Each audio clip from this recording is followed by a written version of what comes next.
샬롬 가스펠 프로젝트 4번째 가정 소그룹 시간에 오신 꿈땅 친구들과 부모님을 환영합니다.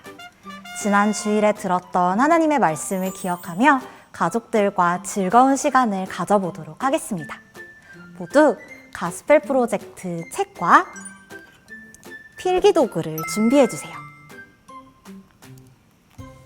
준비가 되었다면 오늘도 가족과 함께하는 게임으로 소그룹을 시작해볼게요.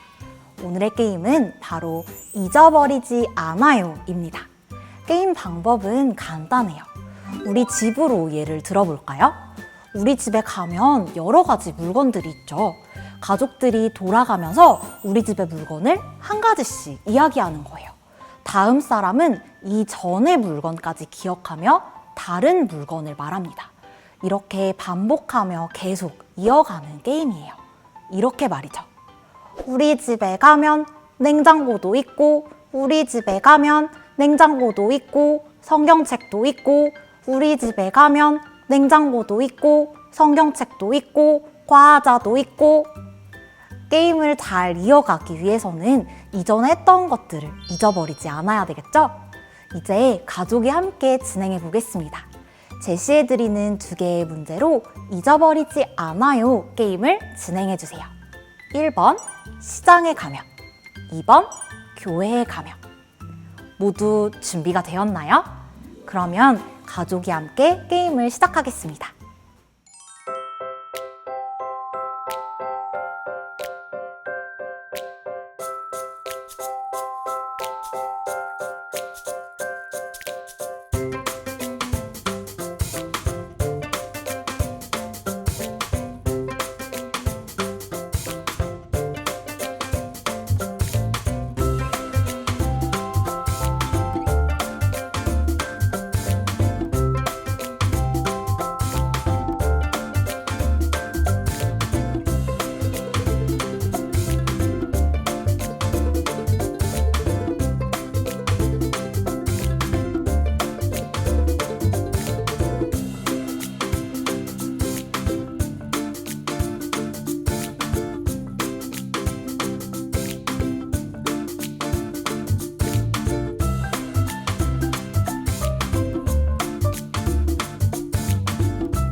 예수님께서는 여러 비유를 통해 하나님과 하나님 나라에 대해 가르쳐 주셨는데요.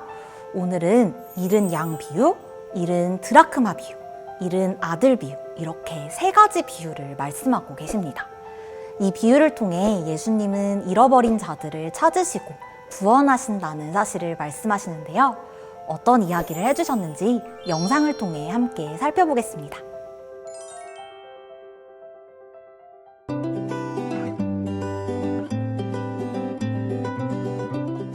세리와 죄인들이 예수님의 가르침을 들으려고 왔어요. 종교 지도자들은 예수님이 죄인들을 반갑게 맞이한다고 불평했죠. 그러자 예수님은 그들에게 3가지 비유를 들려주셨어요. 예수님이 말씀하셨어요. 어떤 사람에게 양 100마리가 있었는데 그중 1마리를 잃어버렸다면 어떻게 하겠느냐? 양 99마리를 들판에 두고 잃어버린 양을 찾아 나서지 않겠느냐? 그리고 친구들을 불러 우리 함께 즐거워하자. 내가 잃어버린 양을 찾았다 라고 말할 것이다. 이와 같이 하늘에서도 회개할 것 없는 의인 99명보다 회개하고 하나님께 돌아온 죄인 1사람 때문에 더 기뻐한다. 2번째 이야기예요. 한 여인에게 은화 10개가 있는데 그중 하나를 잃어버렸다면 어떻게 하겠느냐? 불을 켜고 집을 쓸며 집안 구석구석을 살피지 않겠느냐? 그런 후 친구들에게 즐거워하자, 잃어버린 은화를 찾았다라고 할 것이다. 이와 같이 죄인 1사람이 회개하고 하나님께 돌아오면 하나님의 천사들이 이렇게 기뻐한다. 세 번째 이야기예요. 어떤 사람에게 두 아들이 있었다. 작은 아들이 아버지, 재산 중에서 제가 받을 몫을 주세요라고 말했다. 그래서 아버지는 아들에게 그의 몫을 주었다. 아들은 집을 떠나 어리석게 살며 돈을 다 써버렸다. 그 나라에 흉년이 들어 먹을 것을 구하기 힘들어지자 그는 돼지치는 일을 하게 되었다. 그러나 배가 너무 고파 돼지 먹이로 배를 채우려고 했지만 그마저도 없었다. 결국 작은 아들은 아버지에게 돌아가 자신의 잘못을 빌고 아버지 집에서 다른 종들처럼 일하게 해달라고 부탁하기로 했다. 작은 아들은 집을 향해 나섰다. 한편 그의 아버지는 저 멀리서 집으로 돌아오고 있는 아들을 바로 알아보았다. 아버지는 달려가 아들을 와락 끌어안고 입을 맞추었다. 작은 아들은 용서를 구했다. 제가 하나님과 아버지께 죄를 지었습니다. 하지만 아버지는 종들에게 잔치를 열고 함께 기뻐하자. 가장 좋은 옷을 가져와 내 아들에게 입혀라. 손가락에 반지를 끼우고 발에는 신을 신겨라. 내 아들을 잃어버렸다가 다시 찾았다 라고 말했다. 이때 들에 있던 큰아들이 집으로 돌아와 음악 소리를 듣고는 무슨 일이냐고 종에게 물었다. 종은 동생이 돌아와 주인 어른이 잔치를 벌이셨다고 말했다. 큰아들은 화가 났다. 잔치에도 들어가지 않았다. 아버지가 나와서 잔치에 들어가자고 했지만 큰아들은 불평했다. 저는 아버지께 거역한 적이 없잖아요. 그런데도 저를 위해 잔치를 여신 적이 있나요? 아들아, 내가 가진 것이 다 내 것인 줄 모르느냐? 동생을 다시 찾았는데 즐거워하고 기뻐해야 하지 않겠느냐? 종교 지도자들은 예수님이 죄인들을 반갑게 맞이한다고 불평했어요. 예수님은 하나님의 용서를 가르치려고 비유들을 들려주셨어요. 하나님은 예수님을 보내셔서 죄인들이 용서받을 수 있게 하셨어요. 구원자 예수님은 죄인을 찾으세요. 그리고 죄인들을 죄에서 구하기 위해 자신의 생명을 내어주셨어요.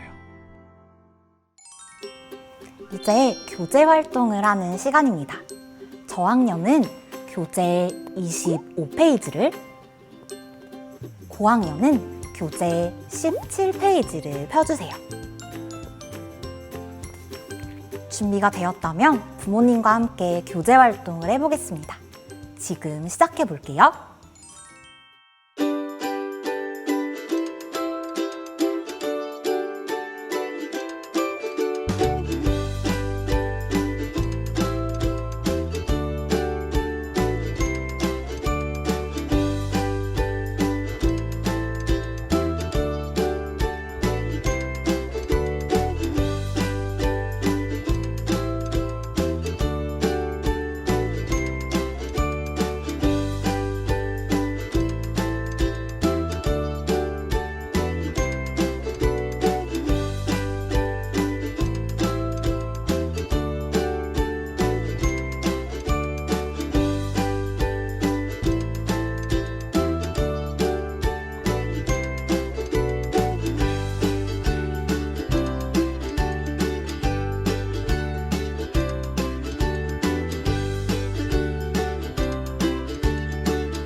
저학년과 고학년의 정답을 확인하겠습니다.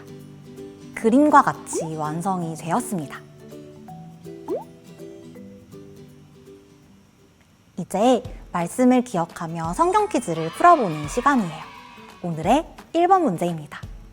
누가복음 15장의 세 가지 비유가 아닌 것은 무엇인가요? 1번, 잃은 드라크마 비유. 2번, 잃은 양 비유. 3번, 잃은 친구 비유. 4번, 잃은 아들 비유. 정답은 3번, 잃은 친구 비유입니다. 오늘의 2번 문제입니다. 집을 나갔던 작은 아들이 돌아오자 아버지는 종들에게 땡땡을 잡으라고 명령했어요. 1번, 잃어버린 양을. 2번, 작은 아들을. 3번, 살찐 송아지를. 4번 소망의 복음을 굳게. 정답은 바로 3번 살진 송아지를 잡으라고 명령했어요. 오늘의 마지막 문제입니다. 작은 아들이 돌아온 것을 기뻐하며 잔치를 벌이는 것이 아버지는 왜 당연하다고 생각했나요? 1번 작은 아들의 생일이었기 때문에, 2번 작은 아들을 잃었다가 찾았기 때문에, 3번 작은 아들이 자신의 잘못을 깨달았기 때문에, 4번 일할 수 있는 사람이 한 명 더 생겼기 때문에. 정답은 바로 2번 작은 아들을 잃었다가 찾았기 때문에입니다. 가스펠 프로젝트와 함께하는 네 번째 가정 소그룹 시간, 모두 즐거우셨나요? 예수님은 잃어버린 자들을 찾으시고 구원하십니다. 그리고 죄인들을 구하기 위해 자신의 생명을 내어주셨습니다. 영상을 마무리하며 두 가지의 질문을 드립니다. 소중한 것을 잃어버렸다가 다시 찾은 경험이 있다면 그때의 마음이 어땠는지 가족이 돌아가며 나눠주신 후에, 오늘 본문의 둘째 아들이 다시 돌아왔을 때 아버지의 마음은 어땠을지 함께 나눠주세요. 우리가 하나님 안에 함께 있을 때 하나님의 마음은 어떠실지 부모님께서 자녀들에게 이야기해 주셔도 좋습니다. 하나님의 말씀을 마음에 잘 새기고 또 그 말씀을 기쁨으로 전하는 한 주가 되기를 소망합니다. 다음 주에 다시 만나요. 안녕!